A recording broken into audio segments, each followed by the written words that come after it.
오늘은 대린절 넷째 주일입니다. 이 네 번째 촛불을 켰고 이번 주 토요일에는 아기 예수를 맞이하고 기념하는 성탄절을 맞이하게 되어집니다. 그날 우리는 마지막 흰색 촛불을 켜게 될 것입니다.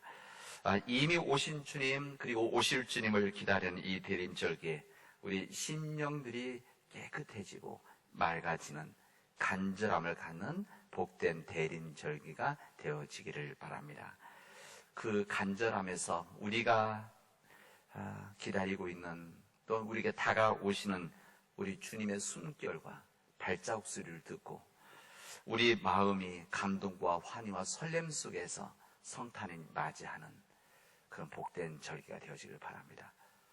우리의 상황과 우리의 환경들이 추운 날씨같이 우리 마음들을 때로는 찬바람 불고 있지만 이 코로나 바이러스로 인해서 또 여러 가지 기후 문제로 인해서 힘든 시간을 우리에게 나누고 있지만 그럼에도 불구하고 우리에게 오신 예수 그리스도, 우리 함께 하신 예수 그리스도, 우리의 다시 오실 예수 그리스도 기다리는 그 간절함으로 우리의 힘들을 함께 나누는 복된 절기가 되어지기를 바랍니다. 우리를 지극히 사랑하시기 때문에 세상의 인간의 몸으로 이 땅에 오시고 또 이 세상에 생명을 전해주심으로 그 생명이 이 땅에 임한 놀라운 사건인 이 성탄의 기쁜 소식이 우리들에게 뿐만이 아니라 우리 모든 가족들에게 전해져서 그리고 슬픔과 아픔 속에 있는 우리 이웃들에게 전해져서 이 성탄이 우리 모든 세상에 복된 소식이 되어지기를 바랍니다. 우리 요즘 모든 언론들은 대통령 선거에 집중되어 있습니다. 방송에 보면, 뉴스 보면 다 선거에 대한 이야기 나오죠. 내년 3월 9일에 대통령 선거가 있고 6월 달에는 지방자치단체 또 선거가 있습니다. 시장 선거도 있고 또 시의회 선거도 있습니다. 우리 민주주의의 꽃은 선거이죠. 그래서 이 선거를 앞두고 많은 사람들이 기대를 갖고 있고 관심을 가지고 있습니다. 이 각 당의 대통령 선거에 각 당의 이 공식적인 후보들은 전국을 다니면서 또 방송에 또 여러 가지 요즘은 SNS 이런 여러 가지를 통해서 자신을 알리고 자신의 정책을 알리고 자신의 삶을 알리고 있습니다. 그리고 이 모든 것들이 대통령이 되어지면 그래서 더 좋은 나라를 만들겠다라고 하는 그런 마음에 자신의 생각과 정당의 공식적인 알림이라고 할 수가 있죠. 정치, 경제, 문화, 외교, 복지 이런 모든 분야들에 대한 정책 그리고 이 방향에 대한 이야기하고 있습니다. 근데 잘 들어보면 여러 사람들이 이야기하는데 궁극적인 내용은 무엇인가 하면 내가 대통령으로서 제일이다 이런 얘기를 하는 겁니다. 여러 후보가 있지만 그래도 대통령으로서 후보는 내가 가장 적합한 사람이고 더 정확히 말하자면 내가 가장 큰 사람이다라고 하는 것을 사람들에게 알리고 호소하는 것이고 이 호소는 나를 찍어달라고 하는 투표해달라고 하는 그런 부탁입니다. 누가 큰 사람이냐라는 질문은 국민들에게 하는 이야기지만 스스로 자기가 큰 사람이라는 것을 말하고 있는 것이고 그 삶을 통해서 사람들에게 투표를 할 것을 부탁을 하고 하고 있습니다. 누가 큰 사람이냐라고 하는 이 질문은 인간의 본성과 같은 질문입니다. 이것은 인간의 본성입니다. 누가 큰 사람의 질문 스스로에게 하는 질문이기도 하고 뿐만 아니라 다른 사람들을 판단하는 질문이기도 합니다. 이 질문에는 세상에서 큰 사람이 되어야 되겠다라고 하는 인간의 욕망, 큰 사람이 되려고 하는 사람들에 대한 다른 면에서는 경쟁 의식의 한 표현이라고 할 수가 있습니다. 이 누가 큰 사람이냐, 이 부분은 요즘 정치가들만 있는 것이 아니라 우리 모두에게 가지고 있고 지금 우리들만 가지고 있느냐? 이것은 우리 인간 모두가 지금 우리들에게 똑같이 주어지고 있는 문제라고 할 수가 있습니다. 그리고 이 부분은 일정 부분은 세속적인 욕망이 포함되어져 있습니다. 그런데 오늘 성경의 말씀은 이런 세속적 욕망이 제자들에게도 이 누가 큰 사람이냐, 여기는 욕망이 그들에게도 있었다는 것을 우리에게 알려주고 있습니다. 물론 이 제자들 예수님을 만난 이후에 온전히 거듭나기 이전에 이 제자들이라는 것을 전제를 해야 됩니다. 예수님의 모든 제자들이 그런 삶을 살았다 사역하는 이것은 아닙니다. 이 제자들, 그들은 이 광야에서 사역을 시작했던 그 예수님, 이 갈릴리에서 만난 다음에 그 다음 예수님을 따랐습니다. 그들은 갈릴리에서 평생 그물을 던지며 살아왔던 삶이었습니다.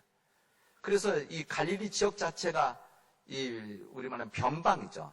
예루살렘 생각하면 변방이기 때문에 그들은 갈릴리 지역 살아가는 것, 그리고 고기를 잡는 것, 사람 대접을 온전히 받지 못했던 사람들입니다. 그런데 그들이 만났던 예수님, 그들이 따랐던 예수님, 그들이 생각하고 기대했던 것 이상으로 능력을 가지고 있었기 때문에 슈퍼파워 같은 힘이었었죠. 놀라운 기적이 일어나고 이 말씀으로 역사가 이루어지는 일들을 보면서 그들은 예수님을 따라가면 큰 사람이 될 수 있을 것이라고 하는 그런 기대들을 하고 있었습니다. 이 제자들의 마음을 우리는 충분히 이해할 수 있는 것 아니겠습니까? 오늘 마가복음의 본문의 제자들은 보면 누가 큰 사람이냐 토론을 했습니다. 그리고 그들이 쟁론, 언쟁이 있었다, 그런 이야기죠. 이 누가복음, 오늘들이 우리들이 읽었던 이 누가복음뿐만이 아니라 마가복음, 이 누가복음 똑같은 증언을 하는 거 보면 이 제자들 가운데 누가 크냐는 질문이 그들에게서 주된 관심이었다는 것을 우리에게 알려주시고 있습니다. 그리고 이 논쟁은 예수를 잡히시기 전까지 계속되어졌다고 하는 것을 성경 우리들에게 증언을 하고 있습니다. 누가 큰 사람이냐? 누가 큰 일꾼이냐? 이 질문은 그들이 이 땅에서뿐만이 아니라 천국에까지도 연결이 되어집니다. 이 제자는 예수님께 나와서 무슨 이야기냐면 천국에서 누가 큰 사람입니까? 라고 하는 질문을 하고 있습니다. 누가 큰 사람이냐? 그런 예수님의 가르침이 있었고 예수님의 그런 가르침 속에서 그런 꾸지람들이 많이 있었습니다. 너희들이 이렇게 살아가야 된다라고 하는 이 가르침, 그리고 이렇게 살아가면 안 된다라고 하는 이 꾸지람이 있음에도 불구하고 그들은 누가 크냐라고 하는 이 세속적인 욕망을 완전히 해결하지를 못하고 있었습니다. 주님과 공생을 함께 나누고 있었지만 완전히 변화되지 못한 인간의 욕망과 탐욕을 우리에게 알려주고 있습니다. 그러니까 저희들은 이런 생각하는 거죠. 이 제자들, 그래도 주님의 제자들인데, 그리고 후에 이런 사도로서 온 인생을 주님 앞에 드린 사람들, 이들 또한 이런 욕망을 가지고 있었는데 믿음이 연약한 우리들이야 어찌할 수 있겠느냐. 우리도 그런 가능성과 그 욕망을 가지고 있는 사람이라는 것을 거울과 같이 우리들에게 보여주고 있습니다. 이때 주님께서는 제자들에게 이렇게 말씀을 하십니다. 누구든지 첫째가 되고자 하면 그런 모든 사람의 꼴찌가 되어서 모든 사람을 섬겨야 한다, 이렇게 말씀하십니다. 누구든지 첫째가 되고자 한다면 모든 사람들의 꼴찌가 되어져서 모든 사람을 섬기는 사람이 되어질 때 첫째가 되어진다 말씀을 하십니다. 진정 모든 사람이 지도자가 되기를 원한다면, 모든 사람들 위해 첫째가 되고자 한다고 한다면 꼴찌가 되어져라. 내가 첫째라고 생각하고 첫째 능력을 가지고 있다 생각하고 첫째 모든 힘을 가지고 있다고 생각하는 것이 아니라 겸손하게 낮은 마음으로 꼴찌가 되어질 때, 꼴찌의 마음을 가지고 살아갈 때, 그때 비로소 첫째가 되어지는 것이다, 이렇게 주님은 말씀을 하십니다. 오늘의 말씀은 예수님께서 고난 예고를 3번 하시는데 2번째 하셨던 이야기입니다. 예수께서 예루살렘에 올라가시면 내가 십자가에서 죽게 되어줄 것이다, 이런 고난을 당하고 그러나 부활할 것이다. 이 예고를 이 제자들에게 두 번째 이야기를 하고 나서 오늘 하신 이야기입니다. 너희들이 초짜가 되어주면 꼴찌가 되어줘야 된다. 설계된다.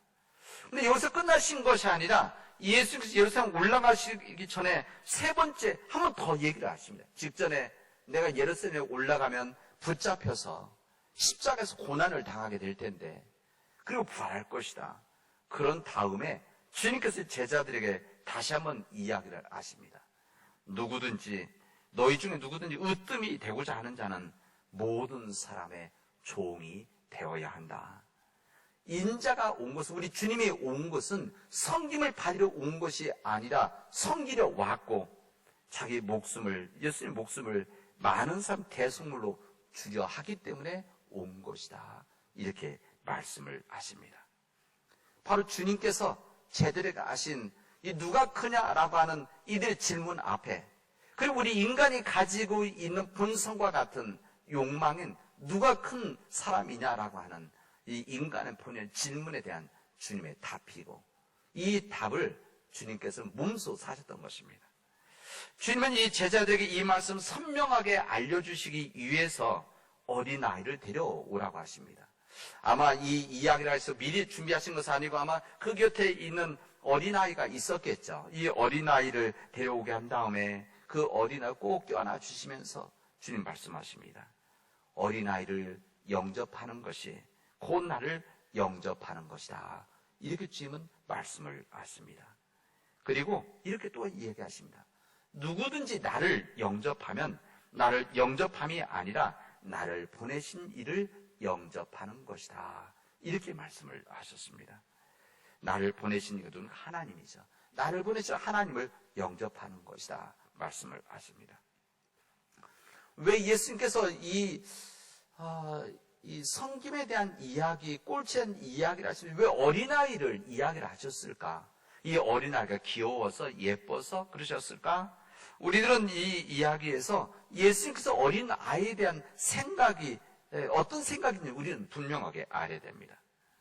당시 어린 아이들에 대한 인식이 지금과는 다릅니다. 뭐 사실 우리나라도 이렇게 바뀐 것이 뭐 몇십 년 안 됐죠, 사실은. 그러나 지금은 많이 바뀌어 있습니다. 그 당시의 사고를 알려주는, 사람들이 어떤 생각하고 있는 것을 알려주는 한 부분이 뭔가 하면 사회적 약자들입니다. 그 당시 사회적 약자들이 있는데, 그 당시 사회적 약자들이 지금 우리 사회도 있는 거 아닙니까? 우리 사회도 각 분야의 각 삶 속에서 사회적 약자들이 있음을 우리에게 알려주고, 좀 최근에 뭐 차별금지법에 이런 데 앞부분에 보면 이 사회 약자들이 누구인가를 이렇게 구체적으로 여러 사람들을 얘기를 두고 있는데, 이 유대 사회 속에서 가장 사회적 약자들 세 부류가 있었는데 그 부류의 첫 번째가 누군가 하면 외국인 노동자였었습니다. 외국에서 온 그 성경 이방인이라고 그러죠. 외국에서 온 사람들. 그리고 혼자 사는 여성들. 그리고 그 다음에가 어린이였었습니다. 여러분, 이 세 부류의 계층의 공통점이 무엇인가면 경제적인 능력이 없었던 사람들입니다. 그래서 우리 성경에서 보면은 인구 조사 때도 이 여성과 어린 아이들은 당연히 빠져 있습니다. 이방인은 말할 것도 없죠. 그 정도로 이 사회 속에서 인지하지 못하고 때로는 소외됐었던 이 계층, 그 남성 중심의 사회 모습이라고 할 수가 있습니다.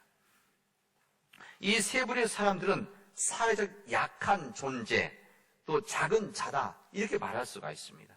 우리나라에서는 거의 대부분 이 문제들이 해결되어졌지만, 그런 인식이 많이 바뀌었지만, 여전히 아직도 우리나라에서는 이 외국에서 온 노동자에 대한 아직도 차별적인 부분은 여전히 남아있고, 우리 지역에서 이 사회적 약자, 우리 주님의 눈길이 갈 수 있는 사람이 누군가? 저는 그 중에 한 부류의 사람들이 이 지역 외국인 노동자들이다. 그리고 장애인들이다. 저는 그렇게 말씀을 드립니다. 유대 사회 속에서 일반 아이들은 어른들에게 무시당하거나 따돌림 당하고 사람이 다가오는 것이 허용되지를 않았습니다. 진정 아이들은 못 갖춘 존재였고 약자의 대명사였었습니다. 그렇기 때문에 예수님의 제자들도 예수님이 계신 곳에 아이들이 오면 아이들을 내쫓고 책망하고 그런 일들이 성경에 기록되어져 있습니다. 근데 우리 예수님은 이 제자들에게 이런 아이들을 이런 아이를 영접하면 바로 주님을 영접하는 것이다. 우리가 알려주십니다. 여기 영접한다는 것은 우리 이런 길가나 어디 보면 뭐 웰컴 써 있지 않습니까? 영어 그대로 되어 있습니다. 영어에. 웰컴 이렇게 되어 있죠. 이 아이를 영접하면, 그리고 어느 성경에는 이것을 받아들인다는 리시브, 억셉트 이렇게 되어져 있습니다. 이 어린 아이를 잘 받아주면, 영접하면 바로 나를 영접한 예수님을 영접하는 것과 똑같아. 이것을 우리에게 말씀해 주십니다. 이거 어른들이 하는 이야기죠. 어른들이 당시 인간 대우를 받지 못했던 아이들을 주님의 이름으로 잘 받아들인다고 한다면 바로 주님을 받아들이는 것이다. 이 말씀을 주님께서 하시는 겁니다. 그러니까 그냥 단순한 사람, 어린 아이가 아니라 그 당시에 사회적 대우, 사회적 약자로 사람들이 인정받지 못했던 아이들을 받아들이는 것이 바로 나를 받아들이는 것이다. 이렇게 말씀하시는 것이죠. 마태복음 25장에 보면은 주님께서 마지막 심판 때에 이제 양과 염소 왼쪽과 오른쪽 나눌 때에 주님께서 내가 배고플 때, 내가 목마를 때, 내가 감옥에 갇혔을 때, 내가 힘들었을 때 네가 도와주었다, 아니면 도와주지 않았다, 이런 이야기를 하지 않습니까?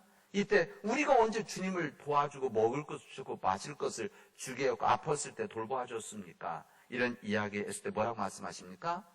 너희들 가운데 곁에 있는 지극히 작은 자의 한 것이 곧 내게 한 것이다 라고 하는 이 말씀을 이 아이를 통해서 주님 이야기하시는 것이죠. 사실 당시에 세상에 높은 사람이 낮은 사람을 영접한다든지, 갖춘 사람이 못 갖춘 자를 영접한다든지, 부자가 가난한 자를 영접한다든지, 의인이 죄인을 영접하는 이런 모든 일들은 불가능한 일이었었습니다. 그런 일이 있을 수가 없었죠.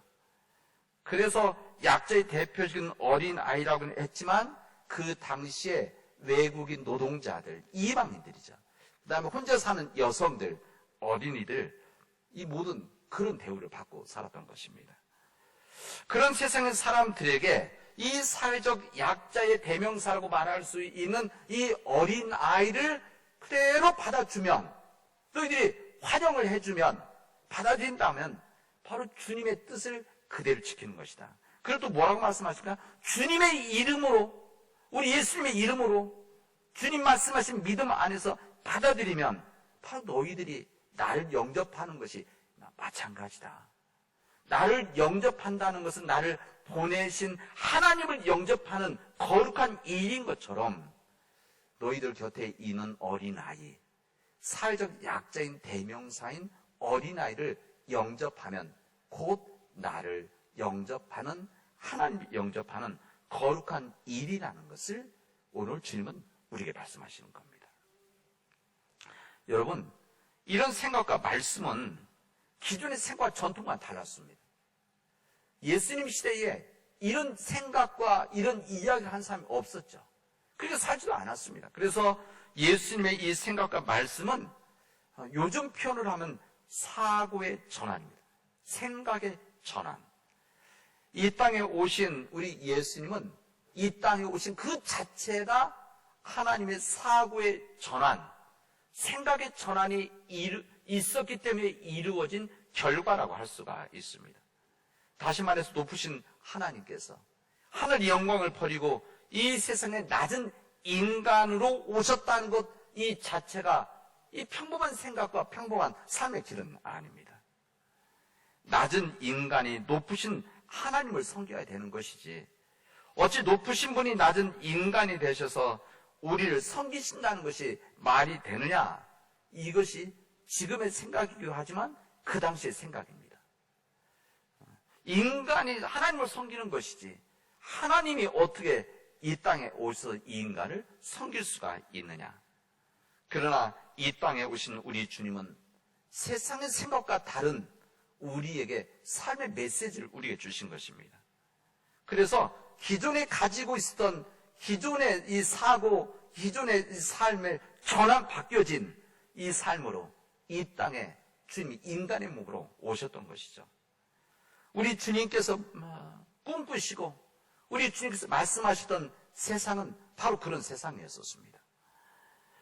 사고의 전환, 생각의 전환, 우리 삶의 전환이 있지 않고서는 이것을 이해할 수 없는 나라가 바로 주님 말씀하신 하나님의 나라였었습니다. 더 이상 약한 자가 강한 자를 섬기는 그런 세상에서가 아니라 강한 자가 약한 자를 섬기고 더불어 함께 살아가는 그런 세상, 이것이 바로 하나님의 나라다. 이 부분을 우리 주님은 오늘 어린 아이를 통해서 알려주시고 있는 겁니다.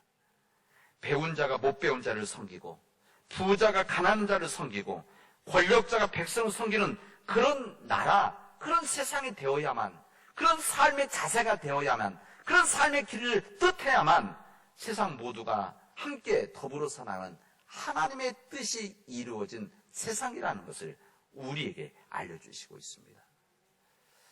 저는 새벽 기도 때, 기도할 때마다 저는 우리 지역에 좋은 시장이 선출되기를 기도하고 있습니다.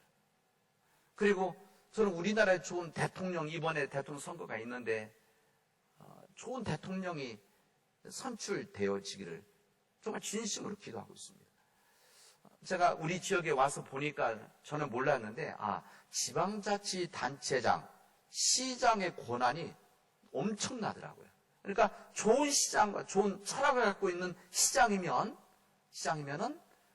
우리 이 시를 정말 좋은 시로, 동네로 만들 수 있겠다. 복지가 있고 교육이 좋은, 환경이 좋은 이런 도시를 만들 수 있는 좋은 시장에 뽑혔으면 정말 좋겠다라고 하는 생각을 해봅니다. 그리고 좋은 철학, 좋은 마음을 갖고 있는, 선한 마음을 가지고 있는 대통령이 뽑히면 정말 우리 민족의 희망이 있겠구나. 제가 그런 생각을 해봅니다. 근데 우리에게 오늘 이 주신 말씀은 거기다 해답이죠. 제가 누구를 아니면 몇 번 당을 이런 이야기가 아니라 어떤 사람을 뽑아야 되느냐, 어떤 사람 지도자가 되어야 되느냐. 오늘 말씀대로 한다면 낮은 자가 되어서 낮은 마음으로 섬기는 자, 첫째라고 생각하지 않고 꼴찌라고 생각하고 꼴찌의 입장에서 섬길 수 있는 자가 정말 큰 자가 되어진다는 것을 오늘 주님의 말씀은 우리에게 알려주시고 있습니다. 우리는 대린절기를 지금 지내고 있습니다. 우리가 회개하면서 기다리고 있는 예수 그리스도를 기다리고 있는데 이 예수 그리스도가 어떤 그리스도냐?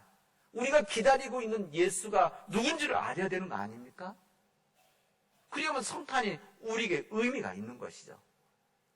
어떤 예수를, 우리에게 다가오신 우리 예수님은 우리의 사고의 전환이 있는 이 삶 속에서 첫째라고 여기지 않고 꼴찌라고 생각하고 낮은 자로 하늘의 영광을 버리고 이 땅에 몸으로 오신 예수 그리스도, 겸손하신 예수 그리스도, 섬김의 삶을 이 땅에 보여주신 예수 그리스도가 우리 주님이시고 이 주님이 우리에게 지금 다가오셨고 이미 오셨고 다시 오실 것이라고 하는 이 주님을 우리가 기다리고 있다는 겁니다.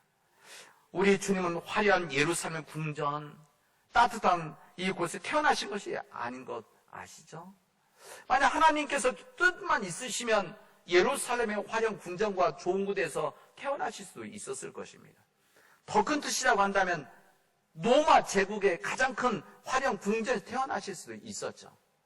그러나 우리 주님은 첫째라고 하는 것을 주장하신 분이 아니셨기 때문에 지극히 낮은 자의 자리, 그래서 우리 예수님 태어나신 곳이 찬바람 부는 베들레헴의 마구간, 그 마구간의 말구에서 태어나신 거 아닙니까? 예수님의 탄생 자체가 하나님께서 우리에게 허락해 준 주님의 말씀입니다. 그 주님의 말씀이 우리에게 임한 것이죠. 우리 베드로후서 오늘 말씀에는 모든 육체는 풀과 같고 모든 영광은 풀의 꽃과 같다. 그러나 하나님의 말씀은 세세토록 영원하다. 이렇게 말씀하십니다. 이 땅의 섬김을 위해서 오신 주님, 그리고 오늘 구약 이사야서의 말씀은 우리에게 거룩한 길을 걸어가라고 말씀. 이 거룩한 길을 걸어가기 위한 이 준비의 과정들을 우리에게 그대로 말씀해 주시고 있습니다.